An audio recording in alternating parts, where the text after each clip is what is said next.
independent contractor agreement with Ms. Sally Police.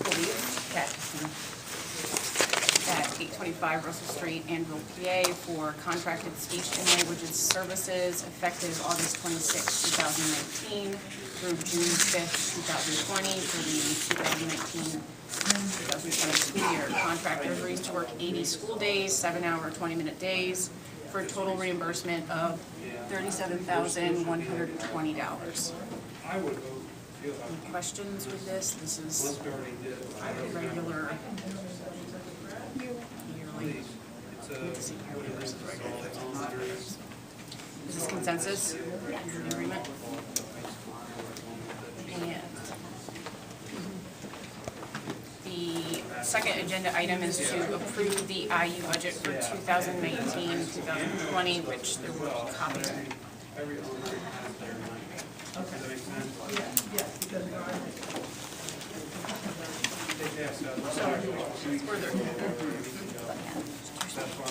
I'm hip buzzing is like really messing with my hearing, and I apologize to everybody. So, are there any questions with the IU budget? Anybody had a chance to look over it? I have been at all the budget meetings for the IU, and I mean, they're so thorough, and I mean, Gina's been just like, yeah, she's awesome. I don't question what she's telling me. She does a great job with her budget. Agreement for consensus and encourage other board members and other committees to review prior to meeting.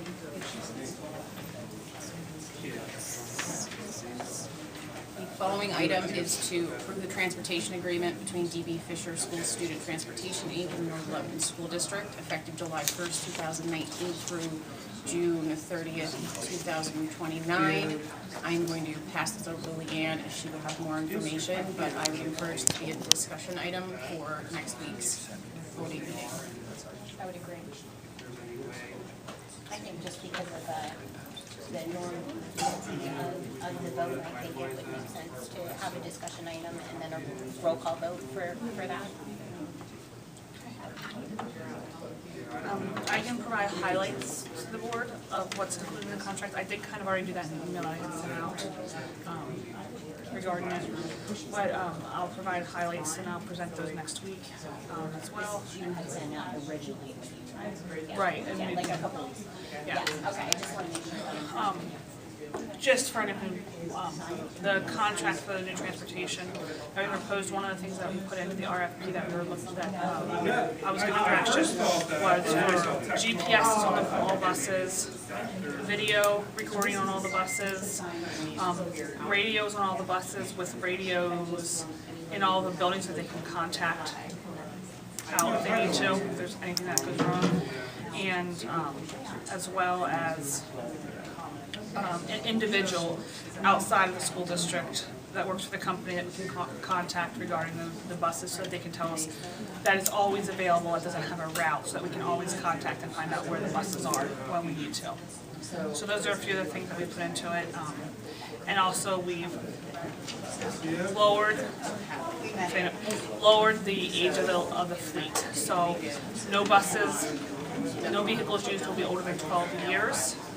And the average age of vehicles used will be 6 years.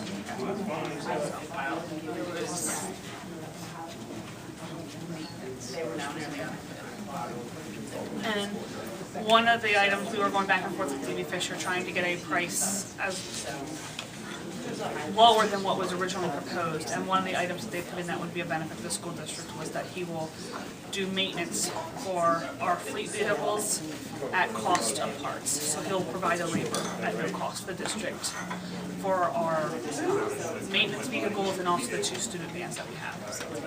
So that would be, that's another benefit that will be going into the price. This is an increase in price from what we are currently paying for transportation, and that is one of the things that will now be included, along with those other safety things for our students. Have we had buses breaking down?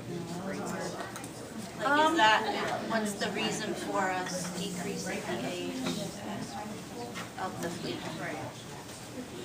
just that there's newer vehicles out there. It does play a minor impact onto your PDE reimbursable amount. It's like money you get back is also factored into the age of the buses. So if we demand newer buses or negotiate for newer buses, we will get more money back? Doesn't that just increase everybody to spend more money? Maintenance, security measures, updated GPS, all those types of things. We want the buses to be current. I look at the Will security. PDE reimburse us as much as our increase in cost? No. So I ran the numbers, and the best I can do is use the numbers from the 17-18 year, because those are completed runs, and that's what we are getting reimbursed for this year. So I used those numbers. I put in all of the new data estimating bus ages. I put it, so my estimate is conservative, but it looks to be probably about, off the top, I think it was around $230,000 extra increased in cost. Solely that could- because of the age or everything? We're asking for a lot more in our buses. We, for instance, last year had a bus running that was in 1987. So we're asking somebody to go out and do a lot of purchases of capital equipment, GPS, so that we can track where our students are at, the video monitoring so that we can have that safety feature, and issues with administration and children and student discipline issues. All of those things come with a price tag. Right, So, there were some parents concerned about overpacked buses. Will this help to alleviate that at all? Will we get more buses, or are we kind of sticking with status quo as far as? the numbers that I ran are using status quo, the same number of buses. You But- had discussed at our agenda meeting about the use of the vans and possibly with some of the new software that there could be some shifting and better use of. Right, well, we're hoping that we're gonna get the software and get updated. We're gonna sit down with the contractor, and we're hoping to possibly eliminate a van run or two, combine them onto others, we're not sure. But those things are all possibilities with, having a new set of eyes look at everything and go over and try to redo everything with new software. Our software hasn't been updated in a very long time. It's been manually updated, so it obviously has all the stops on it, because we were fortunate that we had a contractor who could go in and manually update the roads and the stops there, but we don't have a full updated software system that has all of the roads on it, and there's now capabilities, obviously, like Google Maps. So we aren't currently using something like that. So with software like that, we're hoping that we can make things a little bit more efficient and save some of that cost that I just said was the $230 and bring that even down further.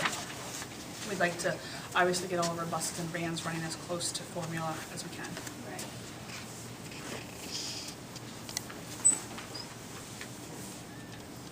We're good at leaving this as discussion, which gives everybody between now and then to send email together questions and then discuss with more information and presentation. I'm assuming you have a presentation for A presentation on it? kind of like what we just did here. I can We're speak gonna put to you on the it, spot. and I'd appreciate if you guys have questions that you would email to Yeah. them to me prior to the meeting, so that I can research and be presented, especially if you're gonna be asking for numbers to be stated.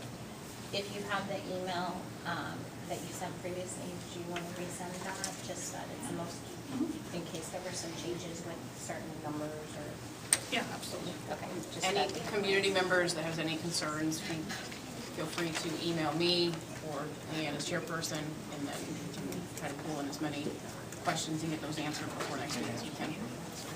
All right, that is the end of the budget committee. Okay, we'll have a 5-minute recess.